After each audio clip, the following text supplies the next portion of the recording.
can't sleep, can you? Let your mind drift with the golden sands of time, each grain falling, quietly carrying you across ancient ages, back to a place where history was not only written in swords and blood, but also in eyes that met, and whispers in the dark. Imagine yourself standing in the deep night of ancient Egypt. Above you the moon hangs still, casting silver light across the Nile, that glimmers like a ribbon of stars unfurled through the desert. The wind moves softly across the water, carrying the scent of lotus blossoms and the faint smoke of incense. The air itself feels like a dream, where every sound drifts far away, and every image glows with mystery.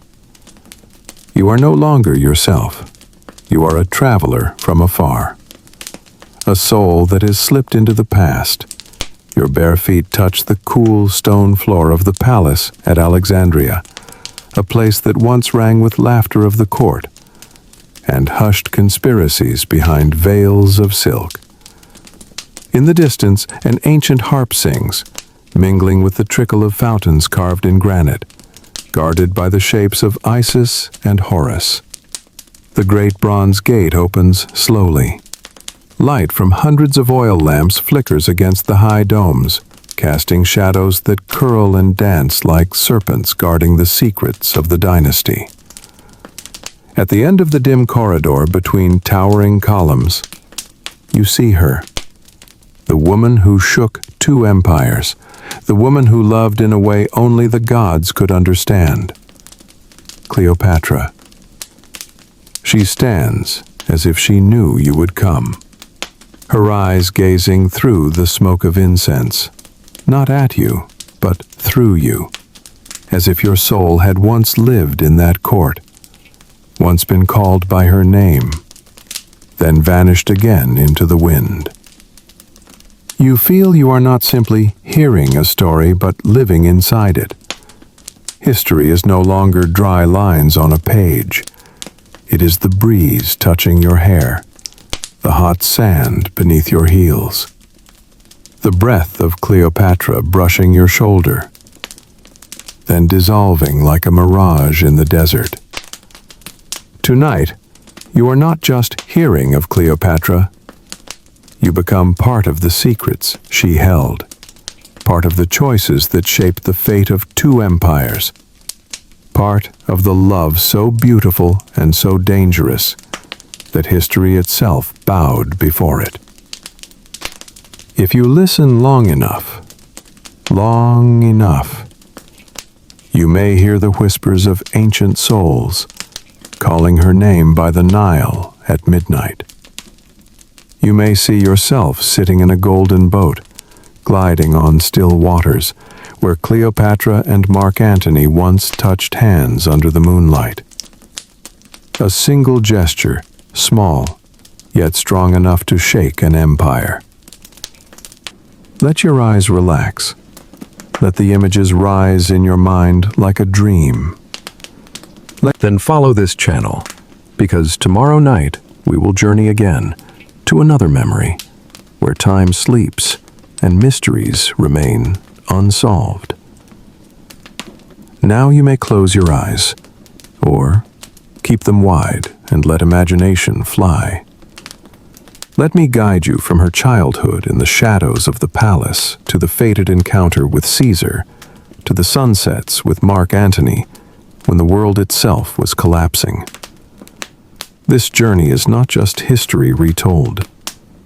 It is history lived, slowly, deeply, with no need to remember, no need to hurry, only to feel each breath, each heartbeat, and let the whispers of time lull you into deep sleep, where even your dreams are touched by the colors of ancient Egypt.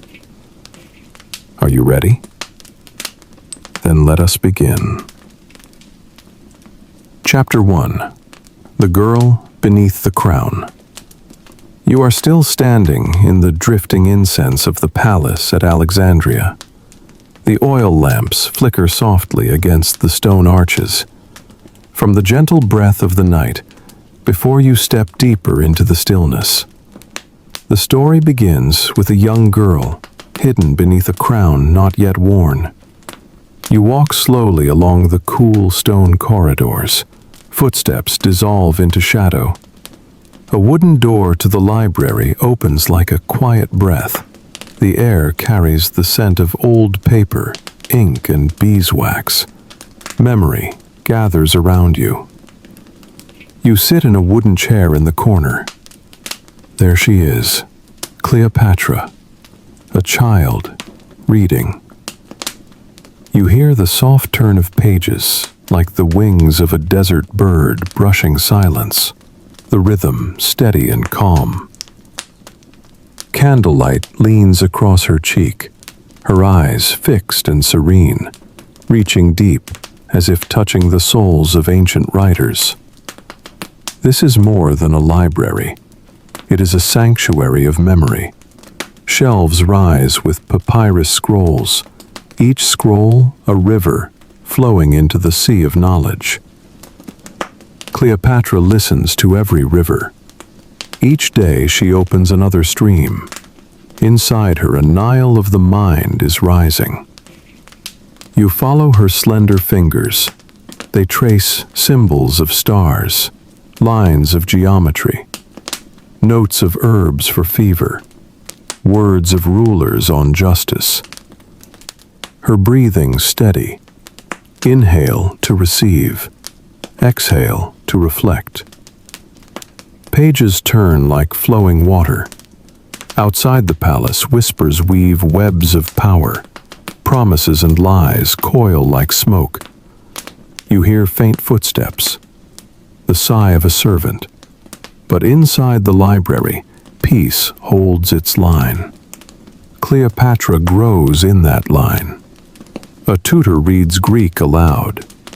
She repeats with clear sound, then Egyptian, then Hebrew, then the voices of Eastern traders, then Latin from soldiers. Questions rise like grains of sand.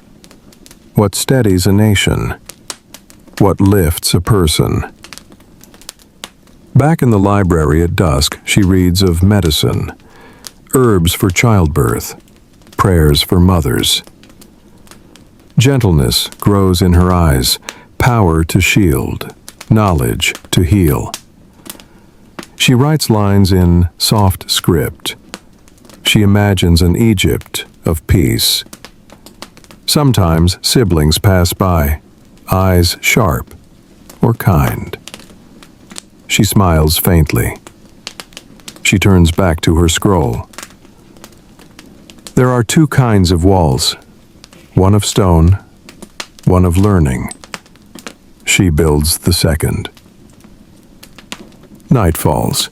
She lights another lamp, a steady flame like a promise.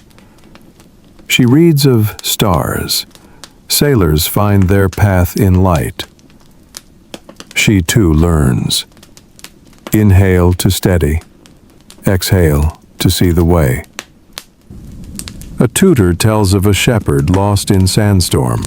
The child lies still, counts breath, waits for calm, rises, finds the star, walks on. Cleopatra keeps this story, a compass for storms. Under a fig tree, an elder reads poetry, words slow as water, about a traveler who finds home within. She listens.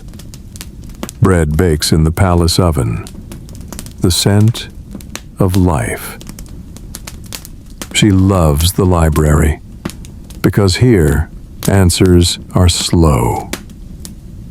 At court she learns manners, how to lift a cup, how to listen, how to speak yes, how to say no.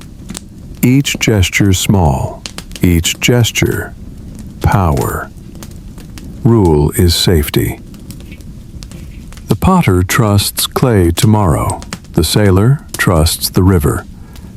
Even as a child, she knows. On a moonless night, the desert wind shakes shutters. She whispers, darkness has breath too. Listen, and you will cross. She studies maps of the Nile, floods, droughts, the trust of farmers in sun and moon. She writes, store seeds, guard grain, open canals. She is a girl, but her heart holds a house. At the harbor she reads faces, who lies, who fears, who is weary. Lessons not in scrolls, lessons of life. In the evening she reads advice for rulers. Speak less, speak true. Give mercy, choose the good. Ask each night who you eased today. Each word a drop into a pool, not loud, deep. She is still a child, but already steady in waves of power and waves of people. On hot noon she strokes a cat. She smiles. Anyone who can love a cat may. At night, she shields the lamp with her hand. The flame endures. Many small lights keep the dark away. Morning markets awaken, wheels creak, voices rise. She walks, steady as water. She will study wind, clouds, storms. Childhood closes slowly. No trumpets, only a string pulled in your chest. The crown has touched her brow, not with weight, with calm. Empires rise from children who listen. You breathe deep, lotus and sea salt. The sounds of life blend to soft music. In it you hear the call of days ahead. Strangers will arrive. Choices will weigh, but not yet. Now you sit again. Another scroll, another breath. You smile. You have walked with her through roots beneath the crown. You close your eyes. The girl beneath the crown carries the light of a queen. Chapter 2. The Empire on the Edge. You are still inside the slow breath of that library, but now the surface of the story begins to ripple. From the doorway of peaceful childhood, you walk into a longer hall, not to leave peace behind, but to see its border growing thin. For on the horizon, a great wave is rising. Rome ascends. Alexandria listens. Morning opens with a sea flat as glass, but in the reflection are many sails. On the harbor, merchants whisper new names, syllables rolling like sand on stone. Pompey, Caesar, Crassus. The words travel mouth to mouth. You and Cleopatra stand at the edge, watching ships fly strange banners. Cloth, oil, wine, spices, swords, laws, all flow into the city like another river. The Nile hears the voice of the sea. In the palace, voice is lower. Her father sits tall, yet his back bends with fatigue. Ptolemy smiles as envoys arrive. He nods as papers are set before him. You cannot hear every word, but you feel the rhythm of promises signed by another hand. Courtiers stand with eyes down but ears open. Some count on their fingers hidden in sleeves, gold to be sent, taxes to rise, rains left to save a dry year. No debates, only stillness, still, like a lake before rain. Next day in the market, the price of bread lifts, just a little, but enough for buyer and seller to meet eyes longer. The potter mutters that clay comes late. The fisherman says nets tear from strange tides.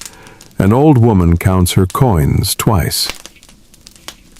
In you, a string tightens, not fear. One afternoon, you both pass the music hall. Musicians practice a low piece. Sound heavy and slow, like a dark cloud across rooftops. You sense each empire has a song. The song of Rome draws near. Firm rhythm, heavy steps, fewer words. You listen, and hear too the turning page of the library. The two rhythms overlap, not to fight, but to remind you every great wave must learn to flow slow when it enters the river. In court, faces shift places. The loyal stand farther, the quiet move closer.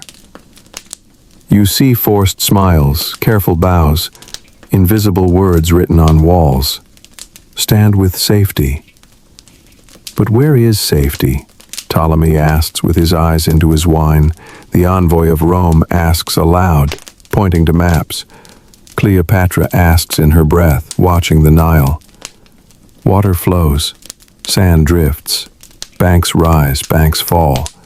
Safety is listening to both. Rumors move faster than wind. The treasury opened at night. An old official vanished on his way home. Fewer sticks of incense at the festival. You hear, but you do not keep. Fear. You watch Cleopatra write 2 lines, check the grain store, repair the canal. She hands it to an elder servant. He nods and moves like a quiet shadow. You see in that motion an answer. When storms are still at sea, tie the roof tight. At night, Rome enters with a banquet. Lamps blaze like stars. Red cloaks stride between white pillars. Laughter rings, yet threads stretch between pockets and hands. You watch Ptolemy raise a cup. He stares at the bottom too long. Cleopatra sits silent, eyes crossing faces like a small boat among high waves. She recalls her lesson. Listen to what is not said. See what lies between nods. You too listen. Between cups and music is a hair-thin silence. In it is duty pushed aside. In it is freedom bent. After the feast, the night is quiet. In the courtyard, leaves touch one another. Cleopatra stands by you, hand on cold stone rail. She speaks softly as to the river. Rome strong, Egypt weary. Yet even the strong need a pillow. If we keep our bed warm, they will soften. If we let the fire die, they will walk straight in. You understand, she will not shout. She will guard flame. Next morning, envoys ask for more gold, reasons smooth, borders far, soldiers tired. Ptolemy nods again, signs again, breathes out slow. You see sadness pass his mouth like a cloud across sun. Cleopatra does not protest. She walks to the market, touches sacks of grain, asks prices, listens, looks at the envoy and asks, if a roof leaks and a neighbor brings tiles, must he count each drop before laying them? The envoy smiles. Of course, to measure use. She nods. Then, give us your list of drops. We will pay by the true number. Silence falls. Then talk shifts. You hear Rome breathe shorter. News from across the sea carries another name. Caesar. Not only a general, but a writer, a speaker, one who stills crowds with a hand. You imagine such a hand on a map. Where the line runs, grain vanishes, markets change. Cleopatra writes, when one who writes comes near, light more lamps in the library. You smile. She answers, with light. Some in court dislike light. They ask for higher walls, thicker curtains. She does not argue. She asks for more oil for lamps, more paper for children by the docks. She believes a child with a book fears less than a man with a sword. Rome lingers like a guest too long. Small habits shift. The guard horn changes note. The march counts louder. You observe, not to curse, but to tie ropes tighter. Cleopatra touches a column, cold but firm. She lays her hand long, warming stone, then walks away, slow but steady. On a hot day, you follow her outside the city. Fields glow gold, farmers bend in dust and sweat. One woman staggers. Cleopatra offers water. No one knows her name, she does not say. She asks about water in canals. The man points. Shallower than last year. She nods. She stares at the thin stream. Silent promise forming. Dig again. Mend again. Before drought comes. At night, rumors leak. Ptolemy may leave. Ptolemy may beg aid. Ptolemy may already be gone. You look at the sky. Stars remain, yet one dims.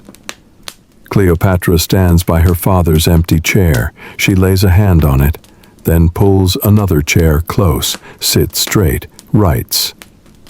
Keep calm. Guard the store. Keep the promise. 3 lines enough for one night.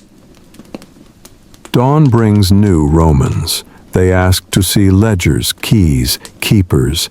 Cleopatra meets them under a date palm. She speaks slow, pours tea, shows doors while stepping a half pace before to show trust, not fear. You walk beside and realize dignity is the lock of a nation. The key may lie on the table, but the hand must not tremble. News shifts. Pompey falls back. Caesar steps forward. Pieces of living Ptolemy, still distant, yet threads tie. Oil on hinges, canals cleared, herbs to midwives, chalk for children. Some call it too small. Cleopatra smiles. She knows trees stand from many small roots. A sleepless night, you walk the library. Lamps glow, the papyrus whispers. She reads of cities swallowed by empires. Words warn. Those who forget daily life lose all. She reads of towns that survived by schools, clinics, markets. You hear and see Alexandria as a heart beating slow. Slow, but strong. Morning brings great news. Caesar nearer. Sea smells of iron. Fear rises. Tempers flare. Cleopatra gathers a few by an old well. She speaks low. We cannot choose the wave, but we can choose how to swim. When to hold breath. When to rise. Whom to pull. You carve her words in your chest. An old courtier asks to leave, afraid. She gives him a cloth, a bracelet, some bread. She does not accuse. She warns of rocks on the canal. He bows deep. You see power in gentleness, power not holding with rope, but with kindness. The kind return. Days pass like threads on a loom. You hear the shuttle. You see Cleopatra weaving. Education, grain, water, health, dignity. Doors open, but heads high. Rome looks in and sees a house not broken. Visitors speak softer. Leavers walk slower. At dusk you stand at the window. The river black silk, wind soft, oars distant. The shape of the future like a figure under moon, face unknown, but stride steady in night. She writes for fishermen, tomorrow. Potters next week, farmers next season. Short lines, firm steps. You recall her childhood lessons. Lamps, books, slow breath, all built for this. Rome rising, Egypt trembling. a father fading, a daughter now a seawall against tide. You lay a hand on stone, cold, heart warm, not for safety achieved, but for calm that weighs heavy, calm that does not shout, but tilts the scale. You breathe deep, library at your back, harbor before you. Between them, Cleopatra walks like quiet water, placing each act in its place, letting time do the rest. Rome will come, waves will rise, yet lamps burn, and you still hear the turn of pages in your heart, whispering. Walk slow to go far. Guard the small lights. When the great wind enters, offer it water, then show it the lamp that has burned for years without dying. Chapter 3. Sibling Rivalry and Civil War. You still smell the incense reflecting oil lamps and broken shapes. In the palace, voices whisper. None dare speak loud. Yet groups begin to divide. Some turn toward Cleopatra, drawn by her wisdom and calm. Some lean to the boy king, knowing power bends easier there. The air feels like a cord pulled tight. You follow Cleopatra through stone corridors. Outside, desert winds whistle through cracks, carrying sand. The grains strike pillars like destiny knocking. The night of Alexandria no longer rests. Storm days approach. The first feast after the funeral becomes a hall of clashing eyes. On the table are wine, bread, fruit, but no appetite. Each smile sharp, each cup raised a quiet signal. Cleopatra sits silent, speaking only when needed, each word falling into stillness like a note in familiar music. Ptolemy XIII is different. He speaks fast, laughs thinly, his eyes dart, seeking approval from advisors. You sit at the end, listening to what is not spoken. Next day, Cleopatra walks into the city. You follow to the harbor of Alexandria, the air thick with salt and fish. Merchants shout hoarse. She stops at the grain stall, touches a sack, asks price. The woman sighs.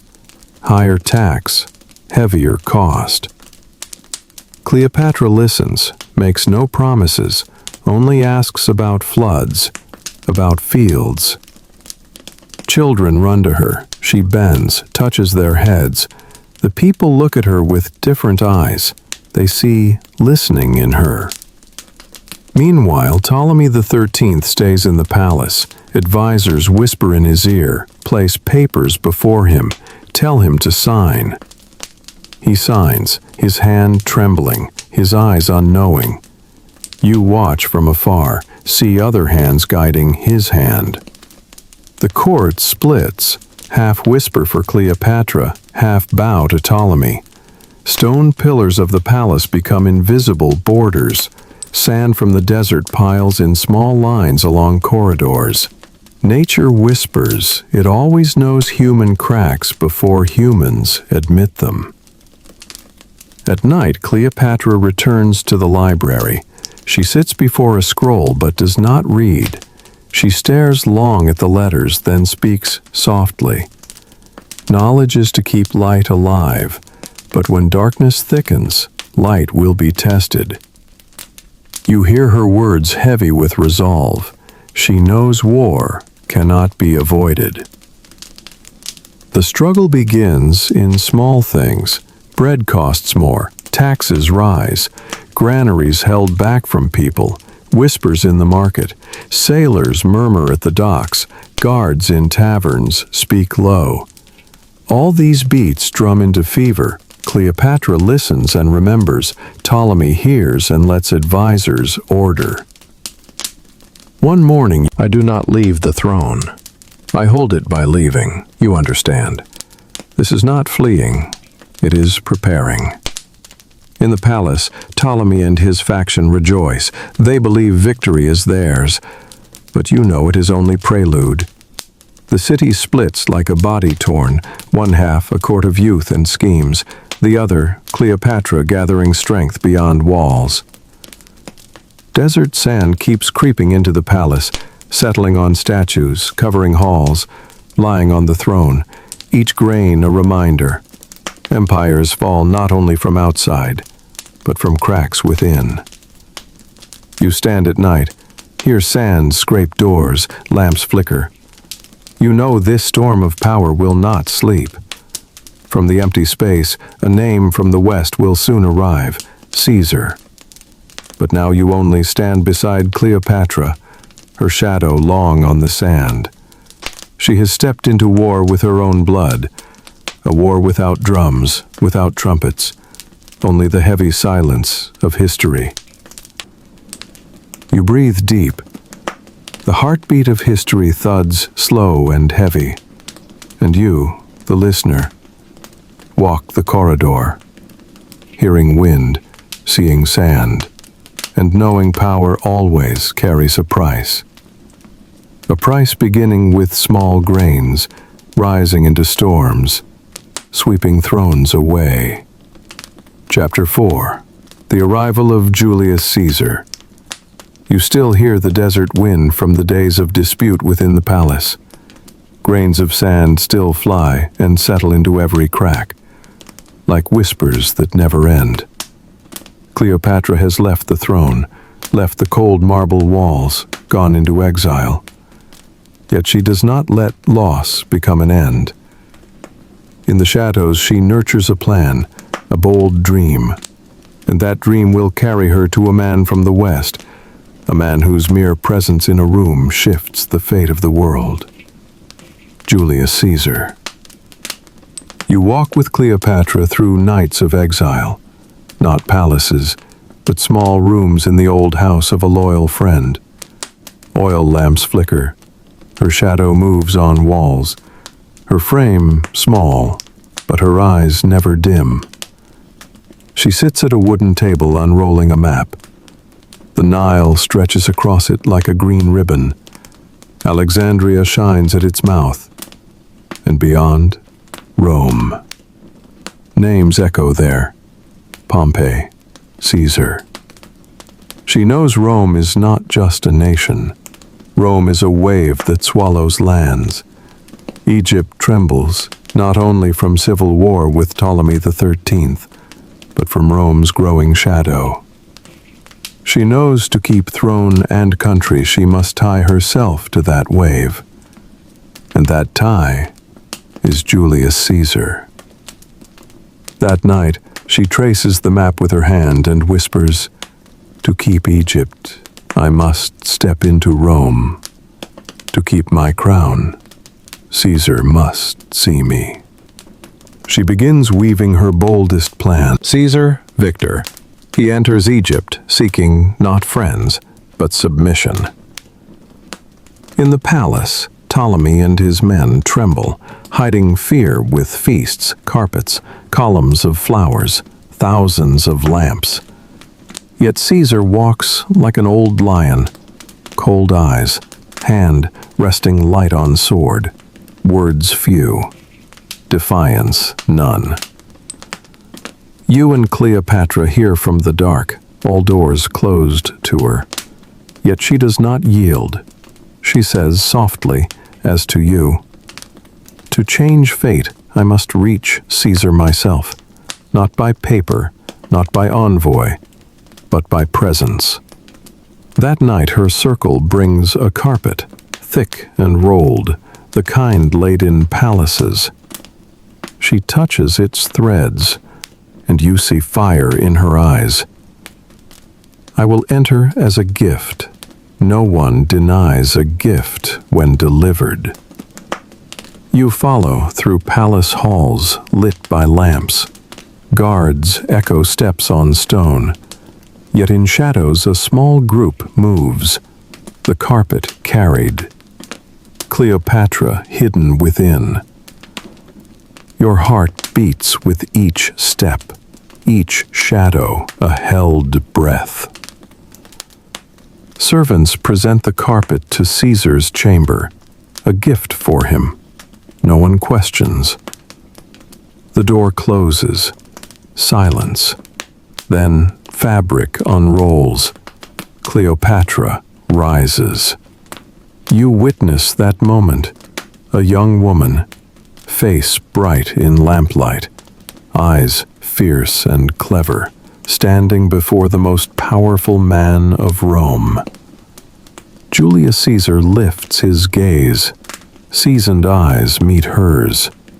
Not surprise, not confusion, only stillness. Then a faint curve of his mouth. He understands. Before him is not an exiled girl, but a queen rewriting destiny. Two eyes meet, one aged with wars and politics, one young with daring and wit. In that glance, two rivers join. No words, no weapons, only sight. History shifts course. Days follow. Caesar remains in Alexandria, but the air changes. Cleopatra beside him, not flaunting, yet seen. Courtiers whisper. She speaks to him of Nile, of fields, of the library, of Egypt older than Rome itself. He listens, and for the first time he sees land not as conquest, but as jewel. In court, Ptolemy shakes. Too young, his advisors quake. For once, Caesar's eyes turn to Cleopatra. The balance bends. Plots weaken. Whispers falter. You walk gardens with her under moon. She says power is not only throne. Power is when the strongest meet. Cleopatra did this, and the world changed forever. Chapter 5. Love and Power in Alexandria. You still hear the wind drifting through the halls where Caesar and Cleopatra first met. It carries not only relief that she was received, but also the sound of a beginning, the start of a bond unlike any before. Julius Caesar, a general who had marched across countless fields and seen cities fall, now saw in a young woman from the east a different light. And Cleopatra, the woman who stepped from a carpet, found not only her place beside him, but also a chance to turn love into power, gentleness into a weapon strong enough to hold a kingdom. You walk into the first days of this strange union. Alexandria, pearl of the Mediterranean, flooded with sunlight. The white columns blaze, domes shimmer, fountains sparkle, the streets are alive. Yet beneath the bustle lies a silent shift. Caesar does not come only as judge. He stays as ally, and his presence changes the faces of courtiers, the pace of soldiers, the very breath of the city. Cleopatra moves beside him, not loud, not flaunting, like a soft breeze. Yet wherever she walks, voices lower, hands soften.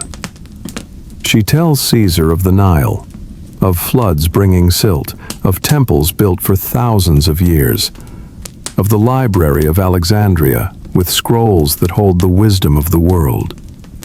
Caesar listens, and in his eyes blooms gentle wonder. Rome may conquer land, but Rome has no library such as this. Rome has never known a woman who stepped from shadow so boldly. In the palace nights, you see them, walking under moonlight. No trumpets, no crowd, only slow steps on stone, the trickle of water, whispers, just enough to hear. Caesar asks of Egypt's people, of low waters, of farmers in drought. Cleopatra answers simply, of sweat on the plowman's brow. of laughter of children at harvest, of the small lamp in a home always needing oil. Caesar nods. He understands. A kingdom is not only throne and armies. A kingdom is the small lamps. You walk the wide halls. Torches cast twin shadows, one tall, commanding, one graceful, listening, together forming a new shape, a union, a thread binding east and west, and from this thread rises love. Their love is not loud. It is like magic. One who thought he needed no one who had been betrayed by blood, now sit across from each other, eyes locked, and the world falls quiet. In that moment, power and love dissolve into one.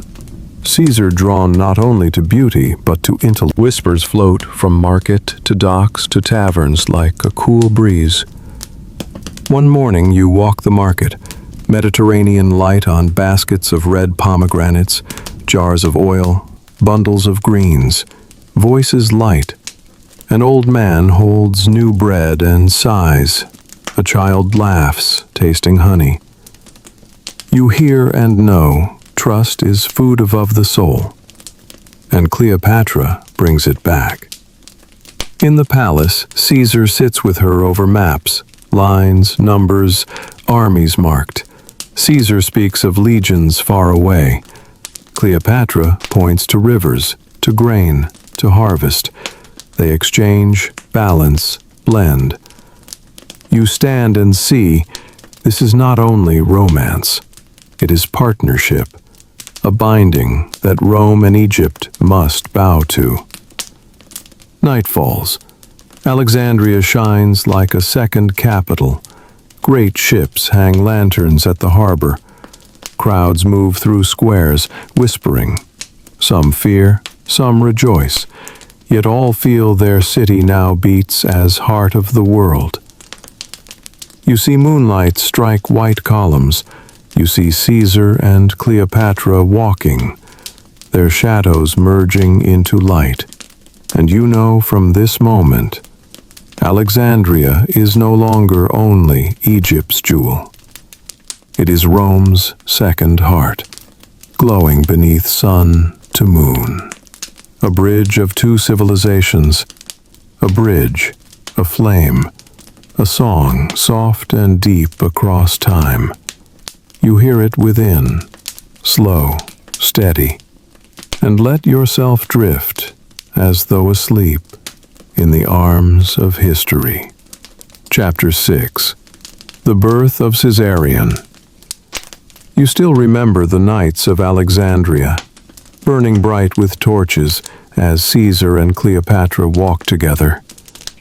Yet beneath that light, a secret was growing in the dark, a tiny heartbeat, a new soul, a beginning not only for love, but for a question history never stops asking.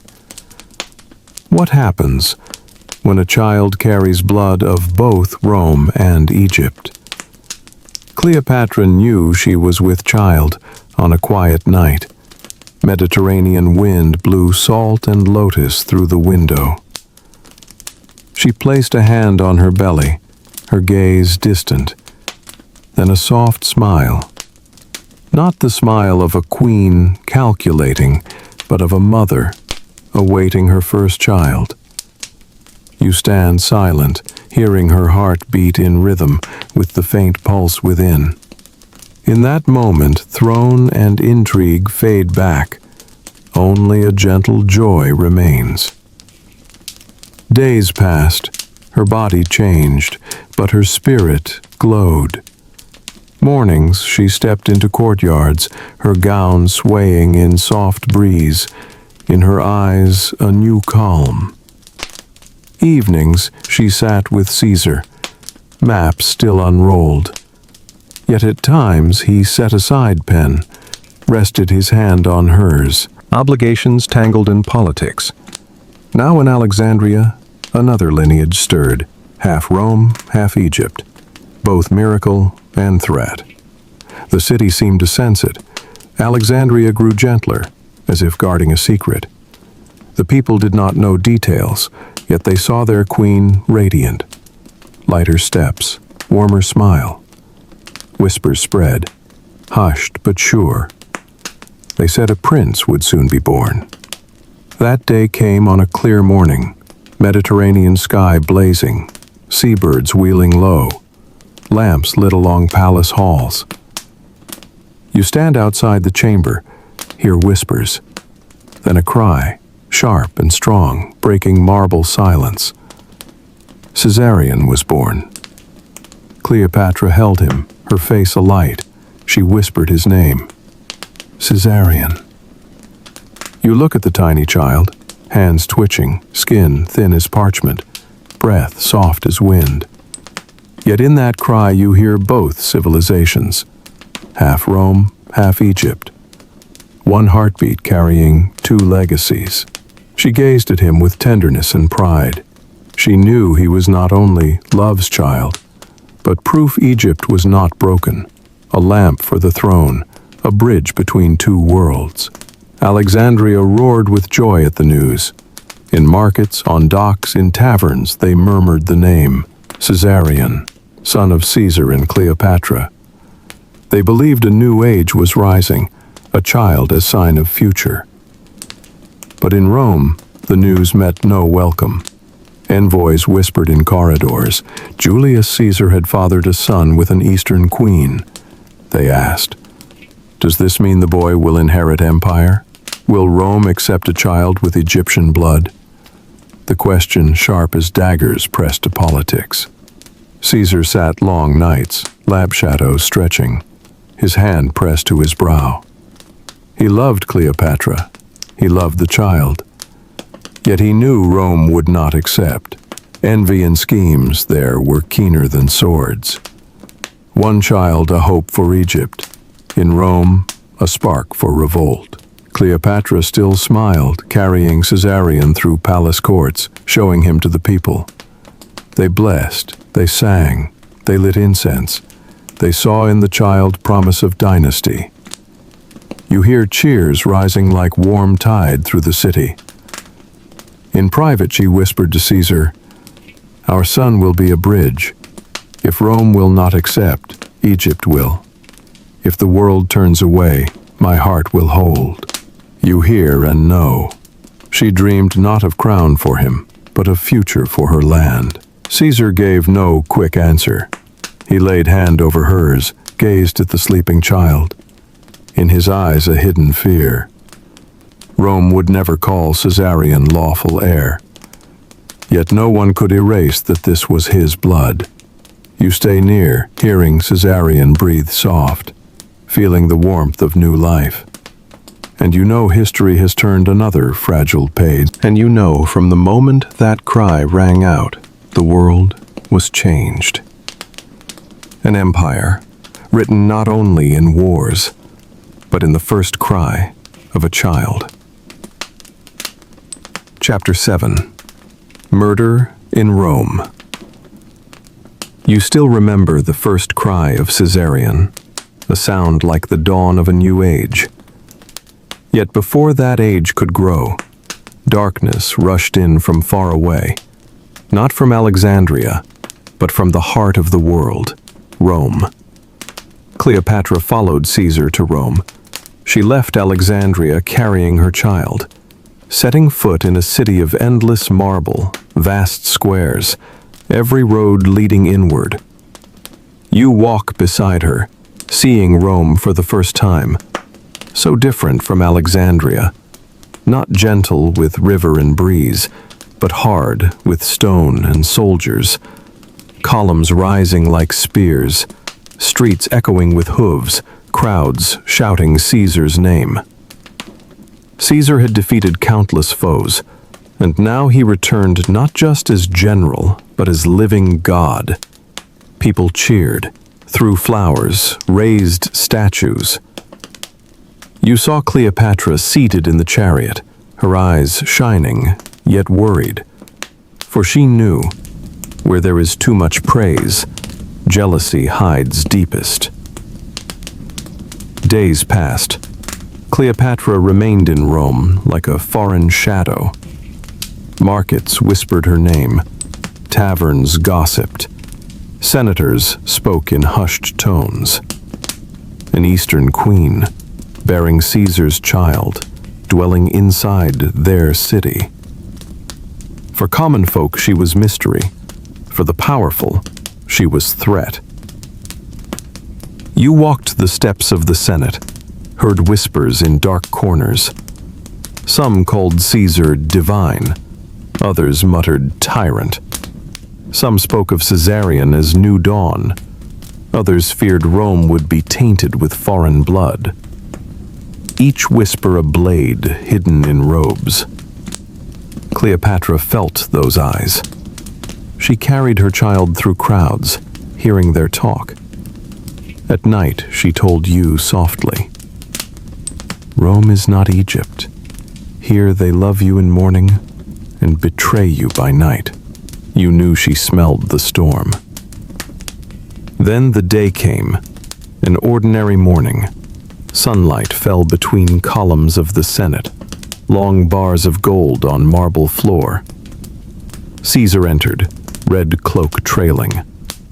The crowd outside still cheered, but inside, knives were ready. You stood among the crowd, heard a strange pause, then shouts. News spread like fire.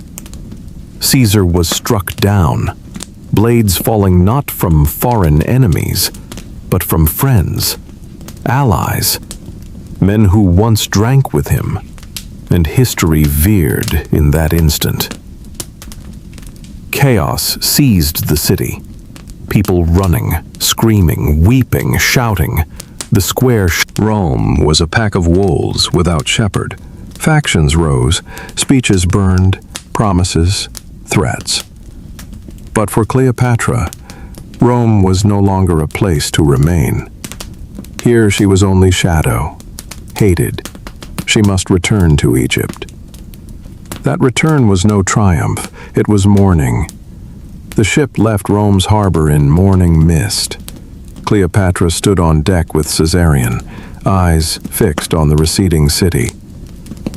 Wind tore her cloak, waves struck hull, gulls cried. You stood beside her and saw tears fall in silence, not only for Caesar, but for broken future, for dream undone, for love turned legend. Back in Alexandria, she carried no victory, only grief. The city greeted her in silence. People bowed, no cheers, only lamps lit. Alexandria felt like a vast tomb, holding memory of lost love. Yet history does not stop. You walk with her through days after. She did not allow grief to drown her. She looked at Caesarion, his small hand gripping her finger, and in his eyes she saw a new fire. Caesar was gone, but his son lived, and Egypt lived. At night she stood at window, Nile wind carrying scents of water and grain. She whispered, "We will not let Rome devour us. We will stand." You listened and understood. She had lost love, but she still had power. She still had people. And she still had a child. You close your eyes, hearing wind through halls, river against stone, and know the story is not finished. It has only turned its page. Caesar was slain, but Cleopatra endured. And with her endurance, history would change again. Chapter 8. Enter Mark Antony. You still remember the morning ship that carried Cleopatra away from Rome. The cold wind of the Tiber cutting through the dawn, the marble city fading behind, while she held Caesarion tightly in her arms, eyes heavy with grief, yet hands refusing to let go. The dream with Caesar was shattered, but the Nile kept flowing, and within its endless rhythm, Another name was moving closer.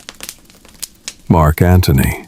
Alexandria wore two colors in those days, one of sorrow, for the memory of Caesar lingered in walls and lamps, one of hope, for Caesarion reminded the people their line was not broken. Cleopatra walked through the market, her cloak lifted by the wind, her smile gentle, yet her gaze steady. She had learned to veil pain with strength, and in every gesture you saw not just a woman, but a queen carrying the weight of a nation. Far away in Rome, new names were whispered.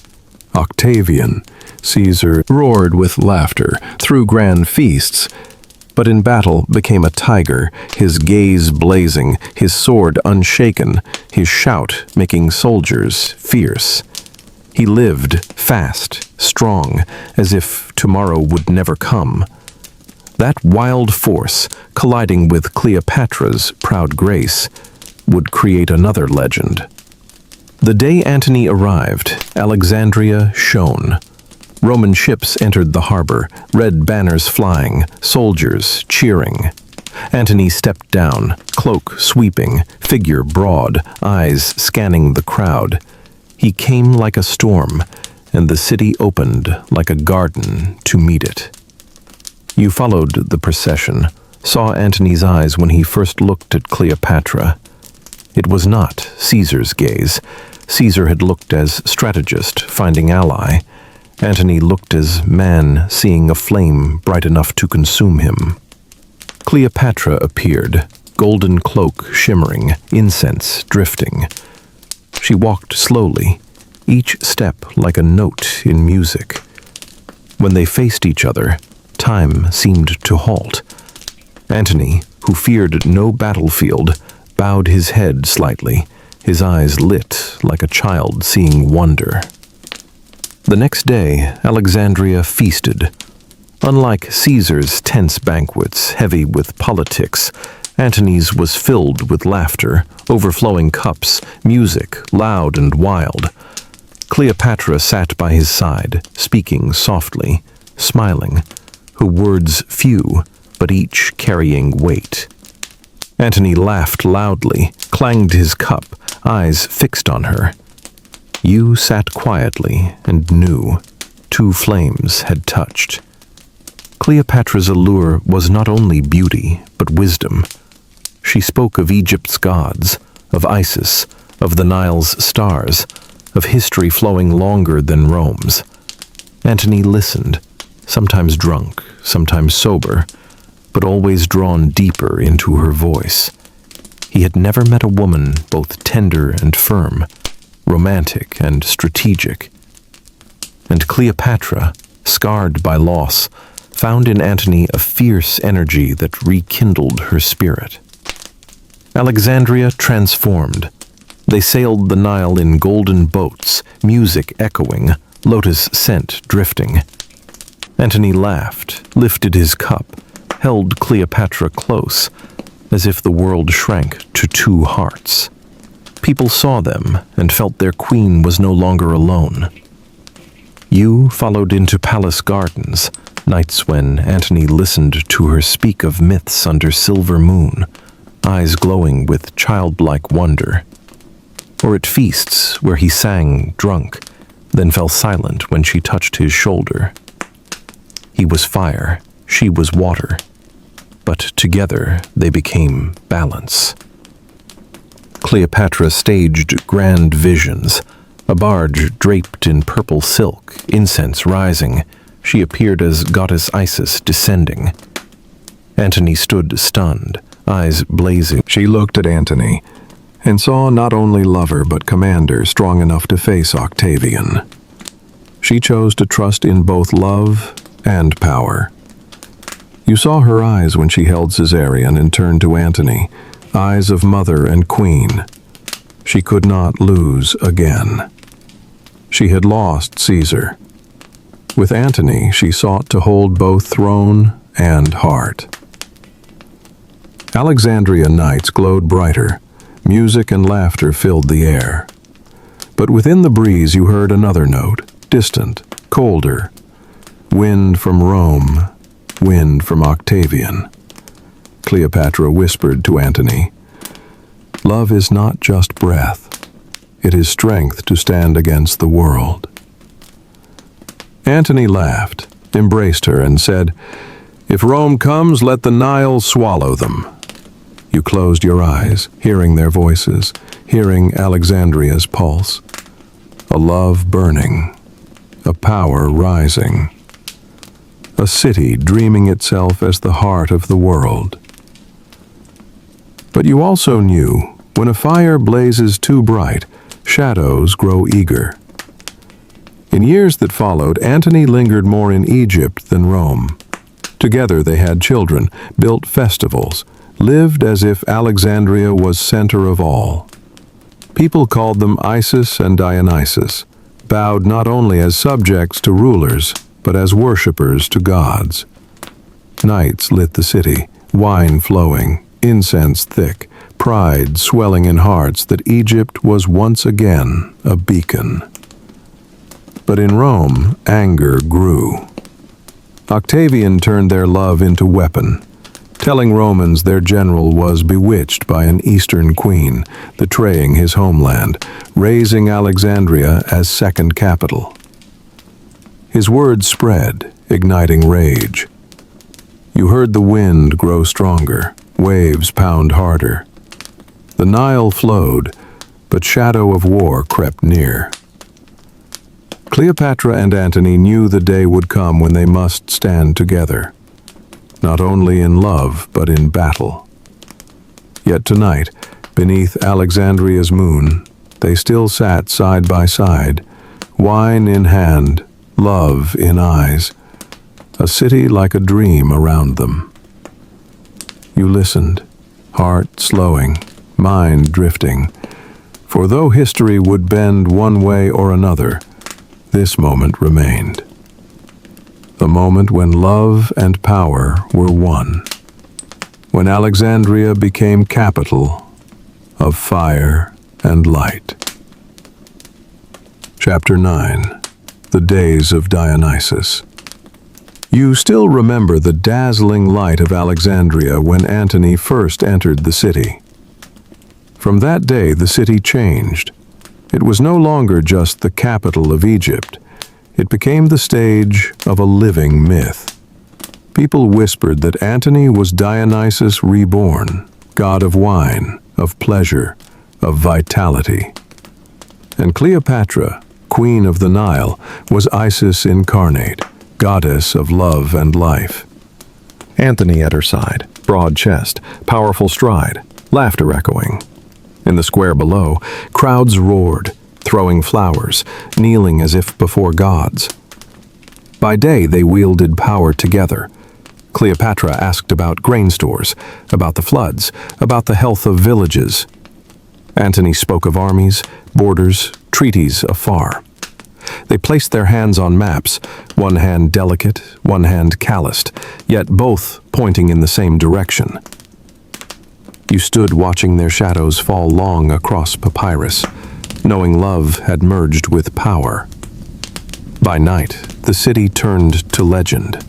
Torches lit boats gliding down the Nile, flames reflecting on black water like a mirror. The heavy scent of incense mixed with harp, flute, drum. Antony at the feast, wine spilling, eyes blazing. Cleopatra beside him, jeweled cloak sparkling, her hair carrying fragrance through the night. They looked at each other, laughed, and the world vanished, leaving only two burning souls. Cleopatra staged festivals unseen before. Golden ships with purple sails, carved masts adorned with gods. She descended like Isis reborn, wrapped in lotus perfume, moonlight pouring over her. Antony's eyes flared, his laughter thundered. People knelt, showering petals, calling their names as if invoking divinity. You stood among them, hearing the chants, smelling the incense, seeing the radiance, feeling Alexandria transform into dream. Every sense was swept away, eyes blinded by brightness, ears filled with relentless music, nose intoxicated by incense, skin warmed by the crowd. And at the center, a single pulse, the love of Cleopatra and Antony. Yet within the music, another sound whispered, the wind from Rome. Octavian, Caesar's adopted son, waiting in shadows, listening to every report, storing every word as if sharpening arrows. To him, these festivals were not myths. They were proof. Proof Antony had turned from Rome. Proof Cleopatra had remade a Roman general into an Egyptian king. Octavian did not drink, did not laugh, did not feast. He waited. He listened. He gathered rumors like weapons. In Rome, he told the people Antony had betrayed them. To the Senate, he said Antony's throne stood in Alexandria. His words cut sharper than steel. Cleopatra knew these whispers, but she did not retreat. She had lost Caesar. She would not lose Antony. She made each day a legend, each night a myth, as if love itself could shield them from plots. You walked with her, saw the heartbeat of the city racing. Alexandria had become capital of fire and light. Yet you also saw shadows thicken at the horizon. Rome had not forgotten.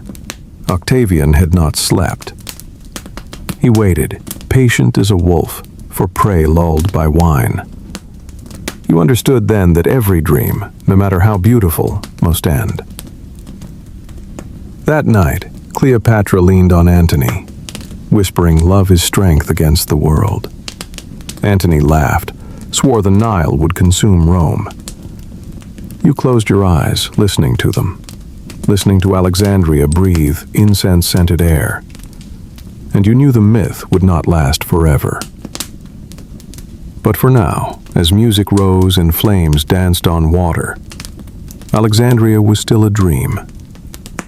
And you, the listener, were living inside the days of Dionysus.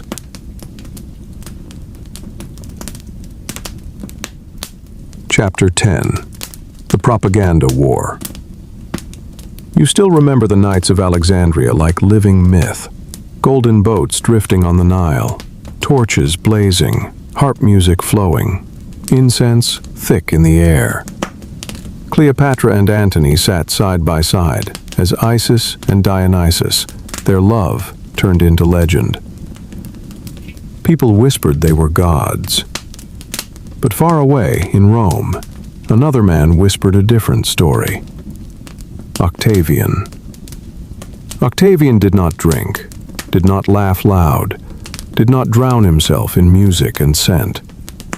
He sat in a cold room under a weak oil lamp, iron stylus in hand, and wrote.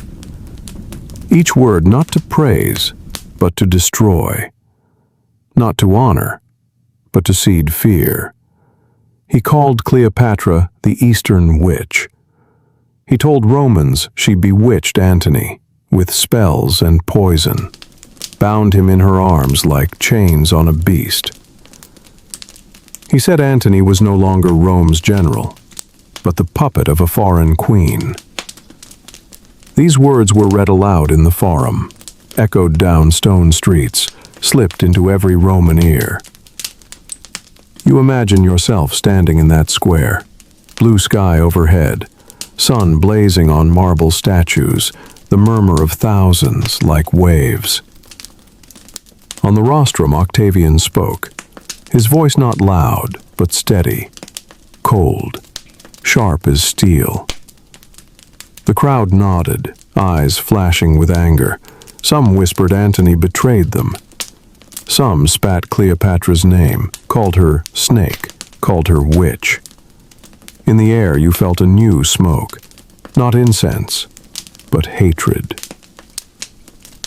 Meanwhile, Alexandria still glowed, Antony ignored the rumors.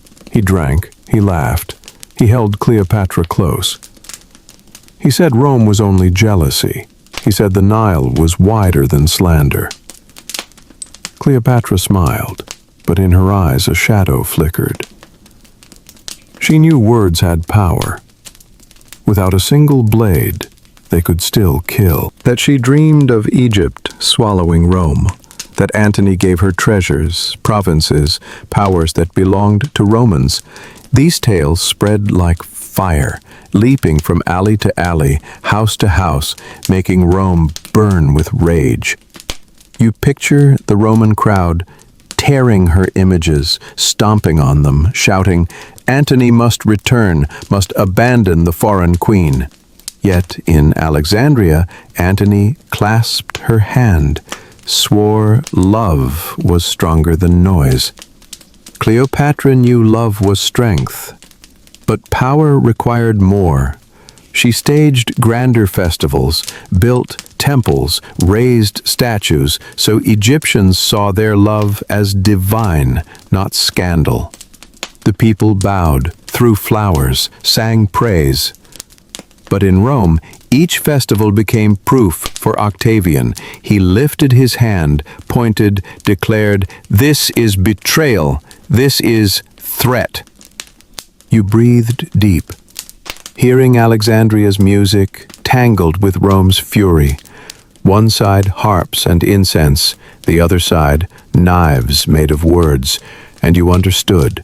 This was an ancient propaganda war, one fought with light, the other with shadow, one praising, the other condemning.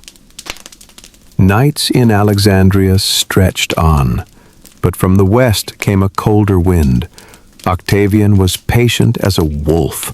Each rumor, each speech, each statue defaced with the word witch was an arrow fired east. And one day, when enough arrows filled the sky, he would unsheathe real swords. You closed your eyes, hearing Cleopatra's whisper carry down the Nile breeze. "I am queen. I love. I defend. Yet they call me witch."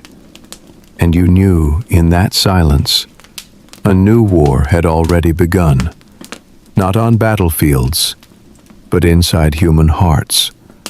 A war of words, sharp enough to change the world. Chapter 11. The Battle of Actium. You still remember the nights of Alexandria blazing bright when Cleopatra and Antony lived like myth. Golden festivals, moonlit sails, banquets heavy with incense. But from afar, a shadow waited with patience. Octavian, the young wolf of Rome, a man who needed no wine, no music, only words and persistence. And then, at last, that shadow turned to storm. War came like a knife. Octavian gathered his armies, not only soldiers, but fleets. He spun rumor into weapon, making Cleopatra the Eastern witch, making Antony the traitor. His words rang not only in forums, but became fire in Roman hearts. And once Rome was aflame, no water could quench it but blood. You saw Alexandria prepare. Granaries opened, armories. Antony rode in shining armor, Cleopatra in gold, Caesarion in her arms, eyes fixed on the sea. You stood on deck, waves of the Mediterranean rolling below. It did not feel like beginning, but destiny rushing.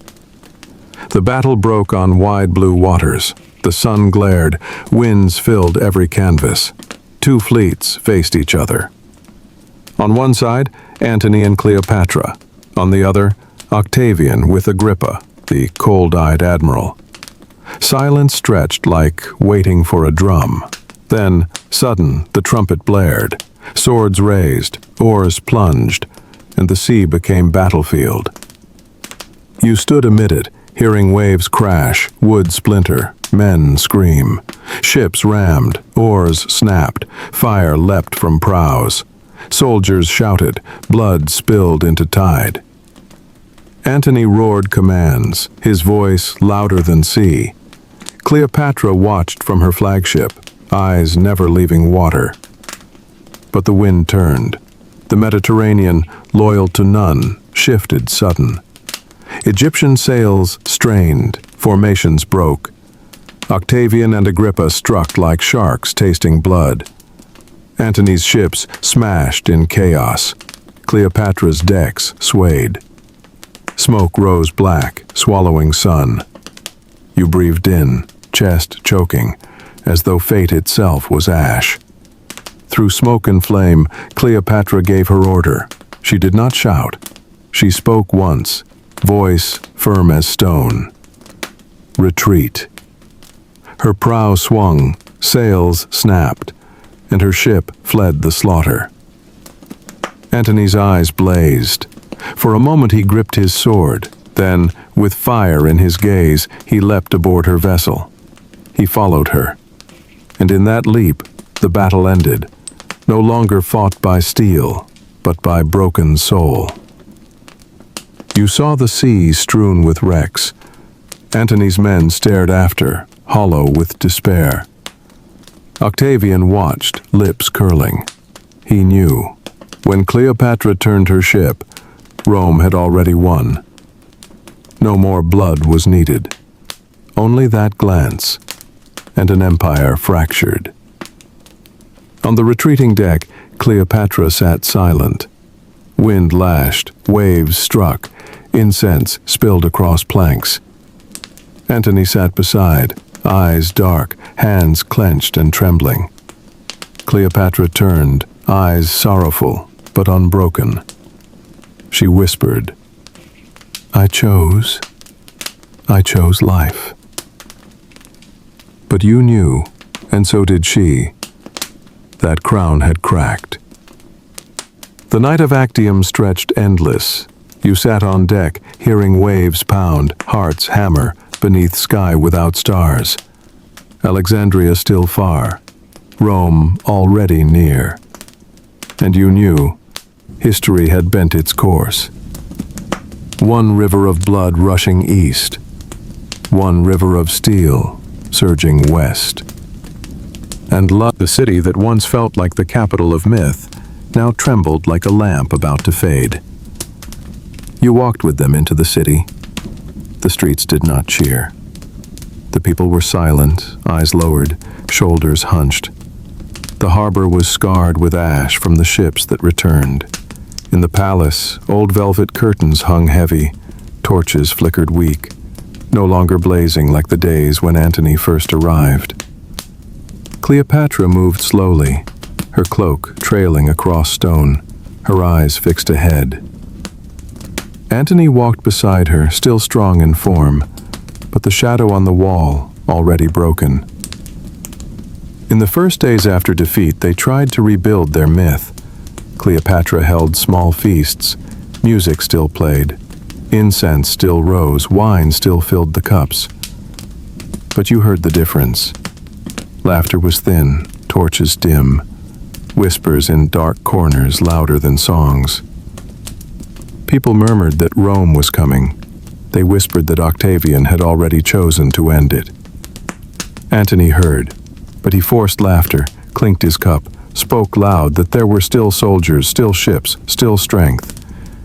But you saw in his eyes a flame, trembling. He was a warrior, yet even warriors know when their blade has dulled. Cleopatra was silent. She listened, laid her hand on his shoulder, but spoke no word. In that silence, she knew time was only measured in days.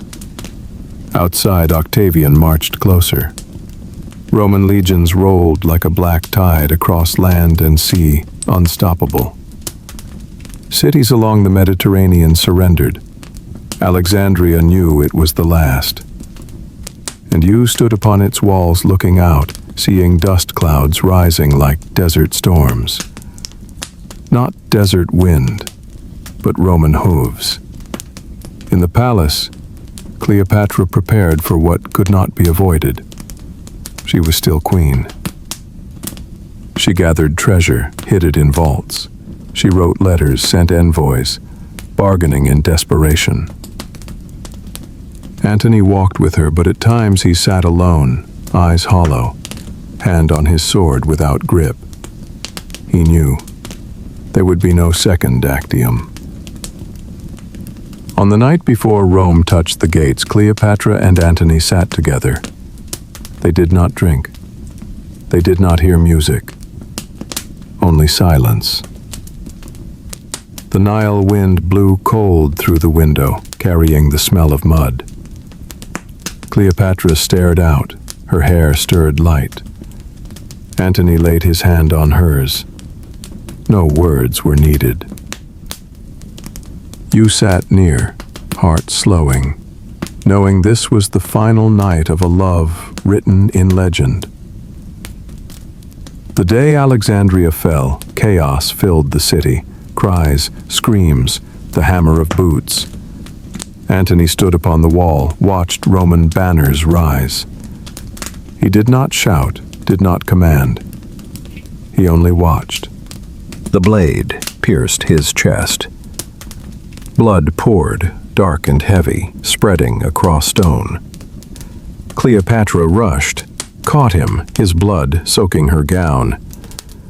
You stood frozen, throat tight, watching crimson bloom like tragic flower on white cloth. Antony gasped, eyes on her one last time.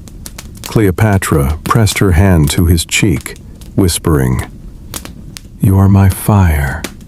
You are my soul." Then his eyes closed, his body heavy in her arms. The palace fell silent, only wind through cracks. Cleopatra sat long with him. Her eyes no longer wept, but turned to stone. She knew Rome would come. Octavian would enter, would take her as prize. But she would not be trophy. She would keep dignity. And more, she would turn death into myth. You followed her down a shadowed hall. She walked slow, silk stained red. In a sealed chamber she called for a basket veiled in leaves. Inside, the serpent waited. She sat, hands trembling but eyes fierce. She touched its head, whispered to fate, "I will go, but my story will not die." You saw her shoulders straight, her eyes closing. The asp struck, her breath slowed. But her face showed no pain.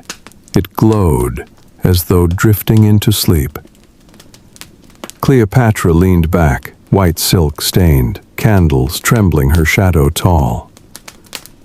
And you knew an age had closed. Outside, Roman hooves thundered. Octavian entered the palace, found the two bodies. A warrior fallen in his lover's arms, a queen dead in pride. He did not smile. He only looked, then turned away. For he knew even Rome's triumph could not kill this love. Love had become legend. You breathed slow, letting the Nile carry you toward sleep.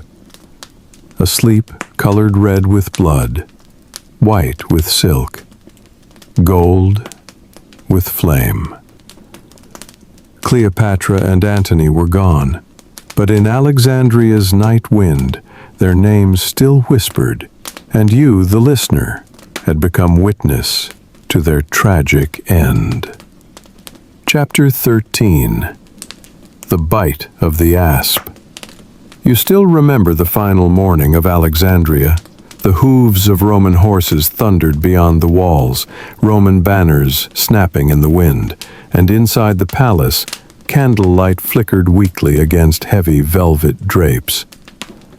Antony had fallen, his blood still staining stone, his breath dissolved into the Nile. Cleopatra sat beside the body of the man she loved, her eyes dry, as though her tears had been emptied in another lifetime. She was no longer only still the Nile flowing through veins. To be displayed as a prisoner, as an ornament, was not her end. She wanted another, an end chosen by her own hand. You followed her into a small chamber behind the palace. There was no music there, no incense, only a woven basket covered in green leaves. Inside, an asp, a small serpent, venom sharp enough to kill with one bite. Cleopatra stood, silent, her hand trembling slightly, but her eyes burned like flame. She knew this moment would not only be death. It would be her last word, carved onto the wall of history. She dressed in white silk. No jewels, no gold, only pure fabric. She wanted her death to look like a ritual. Her hair brushed smooth, her eyes lined in shadow, lips painted faintly red, so that when they closed, she would seem only to sleep in eternity. You looked upon her and understood. This was not merely a woman preparing to die. This was a symbol, preparing to be immortal. Cleopatra sat, placed the basket on her lap. She reached inside, stroked the asp's body. The snake slithered, cool, its scales brushing her skin. She did not recoil. She smiled. And in that moment she whispered, "O asp, last companion, carry me to Antony. Carry me to the pharaohs who came before. Let me die a queen, not a captive." You held your breath. The snake raised its head, eyes black as beads, tongue flickering quick. Then, like lightning, it struck her wrist. Venom surged, burning, then numbing. She shuddered, but her face did not twist. She lifted her head, her eyes upward, and released a long breath. In that exhale, she seemed to leave the chamber, leave blood, leave chains. She returned to the Nile, to the stars, to Antony's embrace. You saw her face, and there was a faint smile, the smile of one who chose death like a lullaby. Outside, Roman soldiers burst in. They found Cleopatra seated, white silk stained with old blood, her wrist darkening, the asp coiled at her feet. Octavian stepped forward. He did not smile. He did not rage. He understood. She had won in the final moment. He had Rome. He had Egypt. But she had a legend. A legend no empire could break. You stepped out of the chamber, heard the Nile lap against its banks, heard desert wind whistle through the stone. And you knew. The Ptolemaic dynasty had ended. But this death was not a period. It was a beginning. A story retold across centuries. The door that once opened to pyramids, gods, and pharaohs closed in silence. But beyond that door, Roman hooves still thundered. Octavian stood there. No more swords needed, for the war was done. You follow him into Alexandria. The city, once blazing with festivals, now bowed its head, torches extinguished, incense gone cold, golden barges gathering dust. The people knelt, not with cheers, only with sighs. In the palace, Roman soldiers ransacked every room, carrying away gold, silver, precious scrolls of the library. Alexandria, jewel of the East, was now a trophy. Cleopatra had chosen death, but Caesarion, her son, the boy once called King of Kings, still lived. A fragile hope, the last seed of a free Egypt. Octavian would not allow it. He knew as long as a child with the blood of Caesar and Cleopatra breathed, Rome would never sleep soundly. And so the cold blade came for Caesarion. His death brought no drums, no music, no incense. Only one final breath cut short, closing a dynasty of hundreds of years. You sit in the shadows, hearing the Nile's wind echo through empty halls. Egypt was no longer a kingdom. It had become a province, a piece of land in Rome's vast map. Pharaohs remained only in memory, sacred rituals only in books. Roman camps rose on the harbor, eagles carved into stone columns. Egyptians passed by with downcast eyes, knowing their land now belonged to others. Octavian, once patient as a wolf, now stepped into the light. He returned to Rome with victory. No longer just a general, no longer Caesar's adopted son. He became Augustus, the first emperor.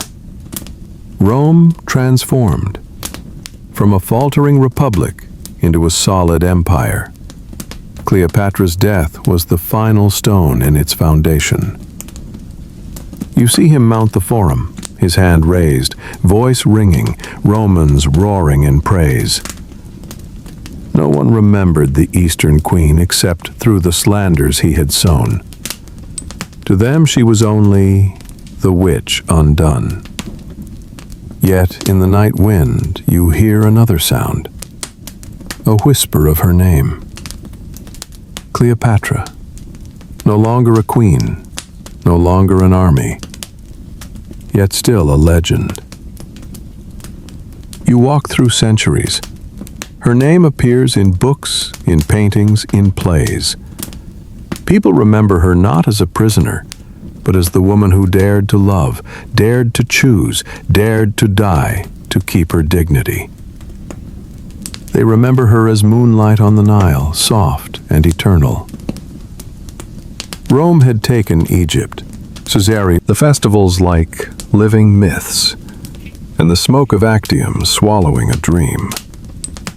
You still remember Cleopatra's final breath, the asp's purple mark on her wrist. But more than 2,000 years have passed, and that death was not the end. It was the opening of a legend. And tonight, as you listen in the dark, as your heartbeat slows with the story, you walk into another journey. Not about a fallen queen, but about the woman behind the myth. Cleopatra. Cleopatra was not just the most beautiful face of the East. She was a woman who lived at the crossroads of two empires. On one side, Rome, rising into the world's greatest power. On the other, Egypt, kingdom of the pharaohs, the Nile feeding millions of souls. And in that swirl, Cleopatra stood like a bridge. She did not only stand, she spoke, she moved, she chose, and she dared to fall. You see her young, in the library of Alexandria, among candles and thousands of scrolls. She did not learn to boast. She learned to survive. She learned to rule. She knew 9 languages, could speak to Greek merchants, Nubian warriors, Roman scholars. While other queens lived in mirrors and gold, Cleopatra lived in words and thought. She was a scholar in the shadows of conspiracy. You see her before Caesar. Not only love, wisdom. She knew Rome was power, and she turned love into strategy. But that love was not false. Between maps and treaties, there was still laughter, glances, and a child named Caesarion. She was lover, politician, and mother. You see her beside Antony. Not only passion, risk. She knew Octavian was watching, yet she still chose to live fully. She turned Alexandria into a myth, nights into immortal festivals. It was not only indulgence, it was how a queen turned love into a weapon against an empire. Cleopatra was never just beauty. If only beauty, she would have been forgotten. But thousands of years later, her name is still whispered. Because she was leader, scholar, strategist, mother. She was the woman who put herself between two empires, and for a moment, shifted the scale. You hear the Nile in imagination.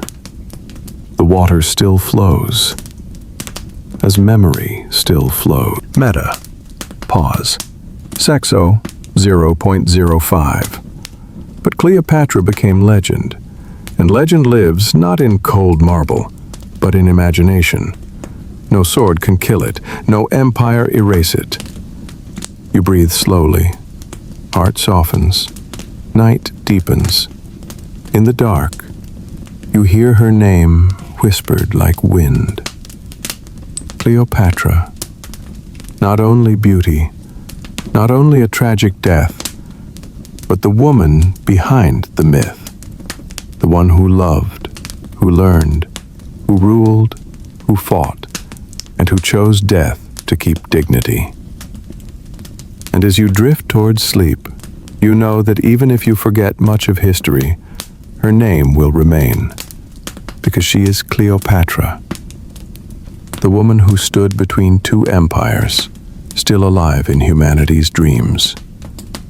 The night is silent, the river silver with moonlight, reflecting stars whispering across the eastern sky. Desert winds carry the scent of warm sand and the breath of the river. No voices now, no harps, no hoofbeats, no echoes of ancient festivals, but in the rhythm of wind, in grains of sand, in the breath of the Nile, her presence lingers. She ended her tale with a proud death, yet her mark never faded. Cleopatra lives in history as a flame unquenched, lighting both love and power. She is the echo of a vanished Egypt, but also the reminder that a single human could tilt the might of two empires. You pause, drifting with the river, hearing whispers rolling back from millennia. Her voice soft in the wind. I have told my story. Now, let sleep take you. The night will pass, but my name will live on in wind and sand. And if your eyes are still open, if you are still awake with the Nile, tell me where you are listening from, what time your world holds, and what you feel in Cleopatra's story. If there is another chapter of history you long to hear, share it with me, so the next journey can bridge your curiosity and the echoes of time. And before leaving this night, subscribe to walk with us from Alexandria to the Colosseum, where the Roman Empire enters its golden age and the story unfolds again.